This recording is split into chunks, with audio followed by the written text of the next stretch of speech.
Ryuga Gotoku is a studio that never sleeps. Just last year, they released their biggest game yet with Yakuza 7 or Yakuza Like a Dragon.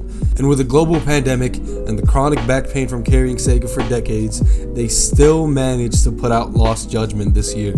What exactly does this mean? Did they rush the absolute shit out of this game, or did they manage to put together a narrative masterpiece in just under a year? Well, yes and no. I spent the last 3 days doing nothing but playing Lost Judgment, and here's what I got out of it. Let's start off simple by talking about the graphics. I gotta say, I'm a bit let down. Just a bit though.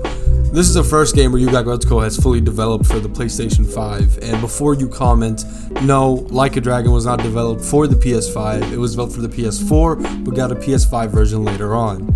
Now, I'm not stupid, I know they didn't have that much time with this game, but there are some really easy fixes.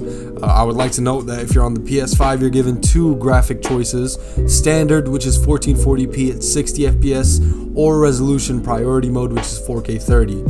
And for the sake of this review, I went through the first half of the game on 4K 30 and the second half on 1440p 60. 4K 30 is pretty smooth, all things considered. I usually don't like to play at 30 FPS, but the 4K resolution pretty much made up for it. And 1440p 60 was a pretty smooth experience, but you do lose a bit of that graphical fidelity. So with that out of the way, let's talk about the anti-aliasing. The Yakuza franchise is no stranger to shit anti-aliasing, and Lost Judgment is unfortunately no exception.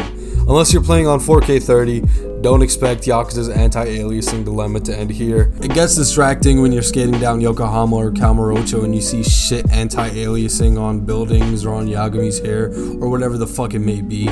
But if you are playing on 4K 30, the good news is that it's not that noticeable. Throughout my playthrough at different points in the story, I spotted multiple pre-rendered cutscenes, which is kind of a stupid move because the bitrate on these cutscenes is noticeably low, and if you're playing on 4K 30, you can notice a big downgrade in visual fidelity. Overall, I think they should have just pre-rendered these cutscenes at a higher bitrate or just not pre-rendered at all. There are also little things that irk me throughout my playthrough, like how bad the cars look when you pay attention to them. I also noticed that the game visually does not really look as vibrant as Like a Dragon, and that about covers my negatives, but there are still some positives, such as the character models. They look as great as they ever have. They're very detailed down to the very last pore. I appreciate the attention to detail when it came to the physics of the game, because Yakuza has been known to have very shitty physics. I especially liked when you ride down a skateboard, Yagami's jacket, hair and chain move with you. And also when you're fully rendering other basic textures like NPCs or buildings or signs, they look pretty fucking awesome, and the attention to detail is very clear. Also, this game shines very bright at night. The lighting here is absolutely fantastic. So it's not all bad when it comes to the graphics. I just feel like if they would have taken a bit more time to focus more on graphics and optimization for this game, we would have gotten a much better experience all around. Now, this wouldn't be an RGG game if there weren't a ridiculous amount of side activities, and Lost Judgments delivers on that front. We have Paradise VR, which is a very visually appealing way to learn about the game's mechanics, but you're not really likely to play this more than once unless you're farming cash. Then you have the obligatory shogi and mahjong that nobody outside of Japan plays with the exception of trophy hunters, but it really wouldn't be an RGG game without them, so I'm glad they're here. The rhythm game here actually kind of ties into the main story since Yagami becomes a dance club coach for a high school, and it can actually be a very challenging rhythm game if you're playing on very hard or hard. But rhythm games have never really been my cup of tea, with exception to karaoke, of course. I do think it was a missed opportunity not having Yagami be a coach for a basketball club or a kung fu coach, as those mini games would have been a lot of fun if implemented, but I guess I'll settle for dancing in front of a bunch of high school girls. The sub-stories here are really well done. I haven't done all of them. In fact, I haven't done most of them, but from the ones that I have done, they're your usual Yakuza sub-stories. One sub-story that really resonated with me on a very personal level is where you beat the shit out of a scalper. I think, for reasons outside of bias, this is one of the most masterfully written and composed sub-stories within a Yakuza game. So there are probably side activities that I just flat out missed in this game because there's just that much content in this game. You could easily spend like 20 to 30 hours on the side activities alone. So yeah, if you're a fan of the side activities, Lost Judgment will not disappoint. The morning of Lost Judgment's release, fans rejoiced in the streets. For a morning there was nothing but peace and love being shared by all. You might be asking yourself why exactly this happened. I'll fucking tell you why.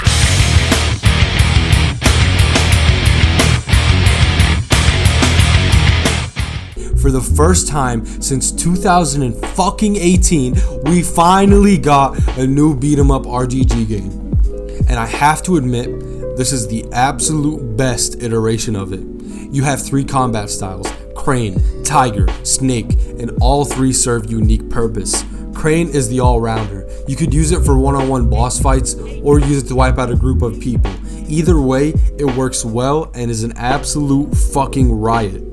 It's easily the most fun combat style out of the 3, at least with my playthrough. It has a multitude of unique heat actions and a bunch of sick combos to pull, but its only downside is that you practically need a full heat bar to use it efficiently, but nevertheless, it is an absolute fucking joy to play.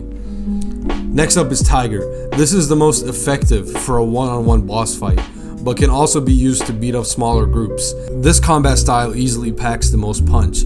If you fully max out on your attack stats, you can easily mow through average enemies like no fucking tomorrow. If you hold down triangle or Y, you pretty much one-shot weaker enemies and can plow through half of a strong enemy's health bar, dude. That is fucking insane.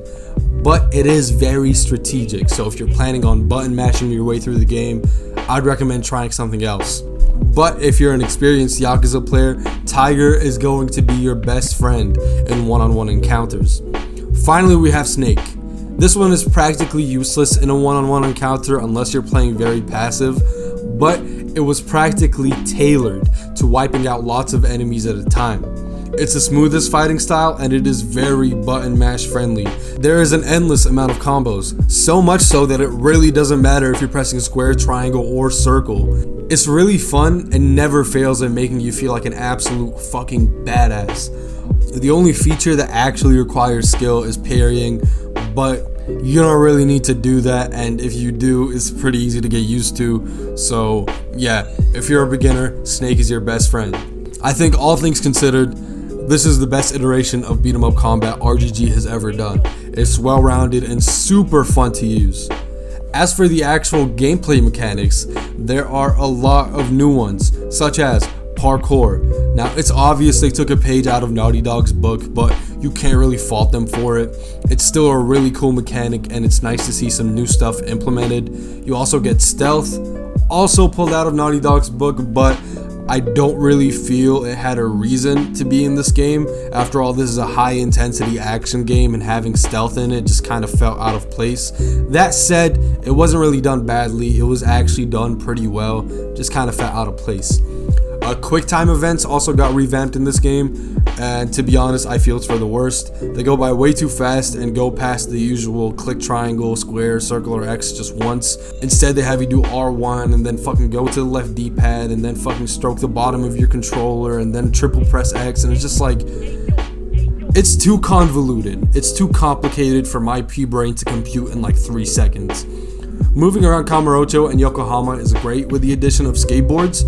You move faster and it overall just feels better. You can also do some tricks if you go to the park. It is overall a very good addition. Drones are back, I guess. Chase sequences are also back, and they are for some reason longer than what they used to be, which I really did not appreciate. And finally, tailing is back, barely. RGG listened to our prayers and only had one tailing sequence in the whole story, and that was at the very beginning. So thank you very much, Ryuga Gotoku. Now, I really can't go in too deep because I want to keep this video spoiler free, but this is one of the best stories in the Yakuza franchise.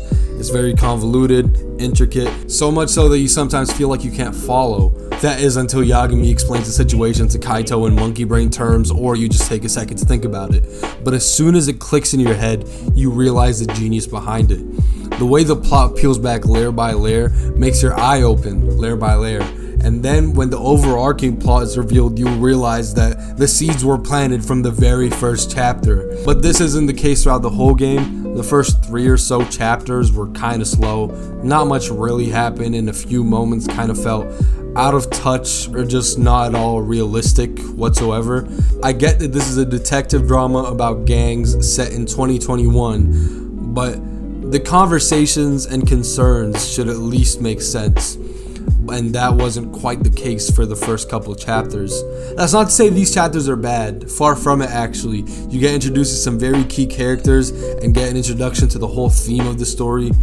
I also love the school setting in the early chapters. It almost felt nostalgic being back in an actual school with actual people. And there are a fair amount of shit to do in the school, which gives a lot of life to it. The characters here shine bright as ever, my favorite being Kaito. He's always fun when he's on screen, and he brings a lot to the table plot-wise in this game, which made me really happy to see, because in the last game he was kind of dismissed as a Dumbo, and we're getting a new Kaito DLC in the future, and you best fucking believe I'll be reviewing that when that comes out. I also pretty much loved all the newly introduced characters too, and the villain in this game serves its purpose as a villain very well and is extremely fleshed out. This game also made me an even bigger Saori simp. I didn't really think it was possible, but here we are. The story is kind of split in two, where we focus on a new gang with RK and where we focus on the effects of bullying at school. I felt more emotionally invested in the bullying aspect of the game, but I was more engaged and intrigued with the RK side of the story, which is what I think the writers were trying to get at, and I do appreciate it. I do admit that the story does follow some of the main formulas that the previous Yakuza games had, but you really shouldn't fix what isn't broke, so I don't mind them here at all. And one thing I do love, kinda spoilers, but not really, they don't fucking pull the main villain is not so bad after all in this game. Thank fucking God. If I saw that in this game, I shit you not, I would have given this game a 1 out of 10, but it's not here.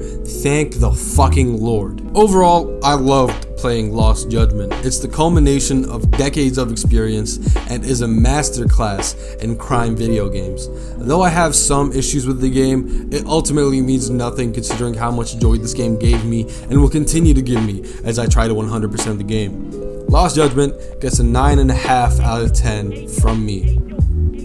I also should note that Nagoshi, the series creator who has been behind every Yakuza game to date, has left RGG, making Lost Judgment his final effort with RGG. So I have to say thank you for your service and the joy you've given me and the millions of other people who continue to enjoy your games, and good luck on your upcoming projects. That is all from me. Hope you guys enjoyed this video. I feel like this is my most extensive review I've ever done on anything, and I'm really happy with how the script came out. So if you enjoyed this video, leave a like and let me know what you think of Lost Judgment if you've played it.